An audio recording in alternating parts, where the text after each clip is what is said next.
When I last left you on my easyplant journey, I talked about how my large easyplant Janet Craig compacta is actually a huge. I ordered a large, received a huge, bonus me, I gained a $50 more expensive plant. I also showed you where I had ordered a large easy plant and I put that next to the huge easy plant. The huge is bigger, but that's not to say it's small. These large easy plants are in a very tall box. This is 46.5 inches, but if you're very keen-eyed, you might spot that this isn't the box that was in that last video where I said I had a large easy plant to unbox.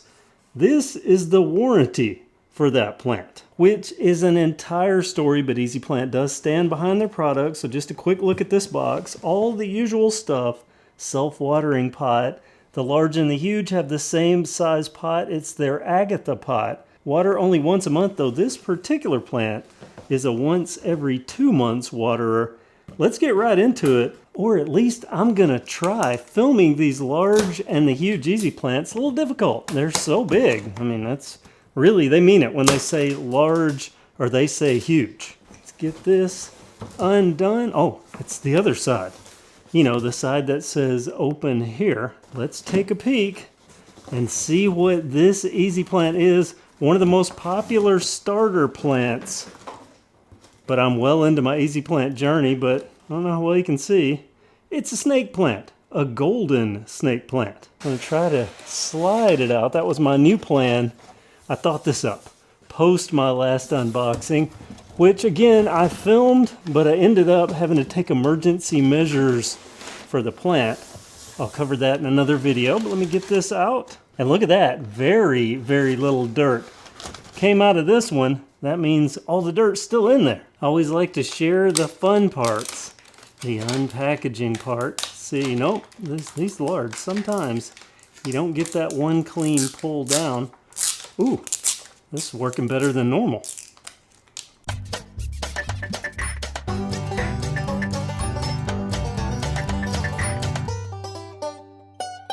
I'm kind of repositioning the soil the best that I can from shipping because it's more on one side than the other. And when I walked out, it was leaned at an angle up against my wall, so that explains that. Just want to get this more even, but I'm also inspecting for insects. Something that you should do on every plant, whether it's an easy plant or not. Easyplant says they go through a stringent anti-pest treatment process before they ship them, but my last one didn't bear the fruits of that. So I'm double checking this one. I just want to get all this down in here. This is basically almost all cocoa coir. I see some pumice down in here, but yeah, not bad. Disturbing considering how far this came. This one came from Homestead, Florida. I know there's an Air Force base down there. Homestead Air Force Base, and let's see, I think I'll just relocate a little more of this. Oh yeah, normally it's like a coir topper, cocoa coir topper, but I think this is all cocoa coir because it's going way far down there, and that's fine. Yeah, I like that. Okay, and the rest will just settle over time, actually. Fill that little hole there. And here she is with her Agatha bamboo pot, the white pot, the golden snake plant. Look how tall that is. Goes all the way up to there. Tall, 37 inches. That's pretty good. They say 30 to 40 inches, so almost got the complete 40 out of this. And again, this was a warranty plant. I'm looking this over as I'm showing it, and I don't see any signs of unhealth or any signs of pests, more importantly. And it feels healthy, like a snake plant should. Even little new ones down here. Here's a look at that soil, the cocoa coir, nothing crawling in here. That's good, and I did take the cover off this, and I looked down in here. Not only is it surprisingly clean, but it is dry, but I don't see a wick. So I'm hoping, you know, that's the one thing I've had problems with these easy plant pots, is if I don't see a wick sometimes. Well, it's happened twice.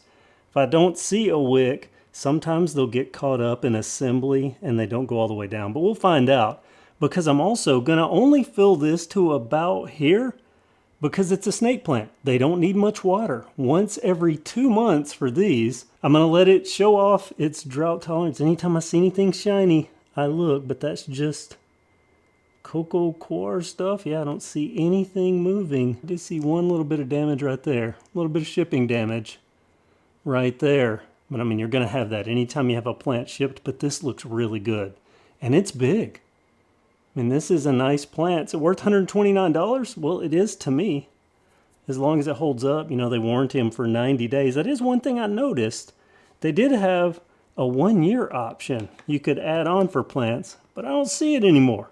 Curious about that. One of my warranty plants was under the 1-year warranty, but I actually had it warranted before the 90 days was up. But yeah, this is my snake plant. My newest, I believe. I haven't lost count. This is my 10th easy plant. A snake plant. And going back to basics, you know, a lot of people start with a snake plant, or a ZZ plant. That might be a teaser for something else.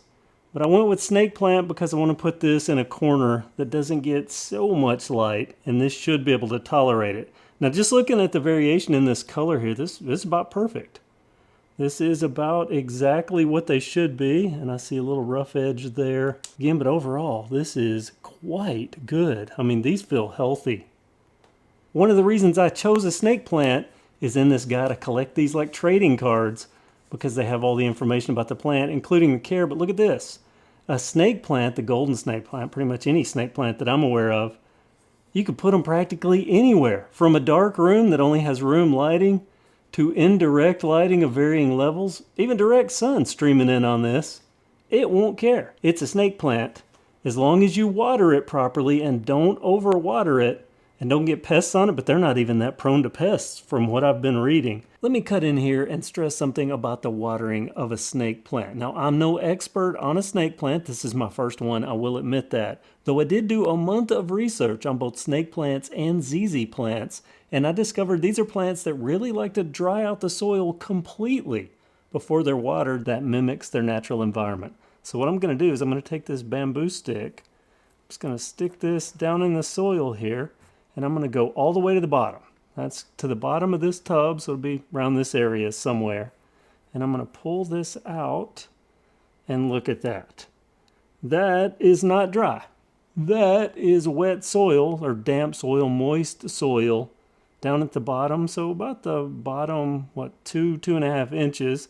So that means the top 4 are dry. So it's on its way, but it's not completely dry. If I were to water this like this probably wouldn't kill it. But it's definitely not how it prefers to be watered. So I'm going to wait until this is completely clean all the way down. Here we go, even a better visual representation. This is my moisture meter. And look at that. It clearly shows this is a 7 on the moisture scale. That needs to be at a 1 before this plant is watered. Don't overwater them.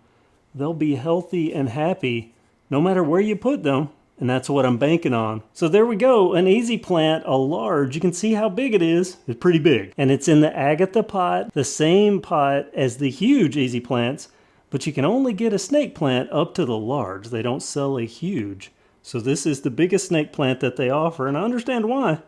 It's pretty big. I'm happy with it. Comment below with what you think. Thanks for watching, and have a great day.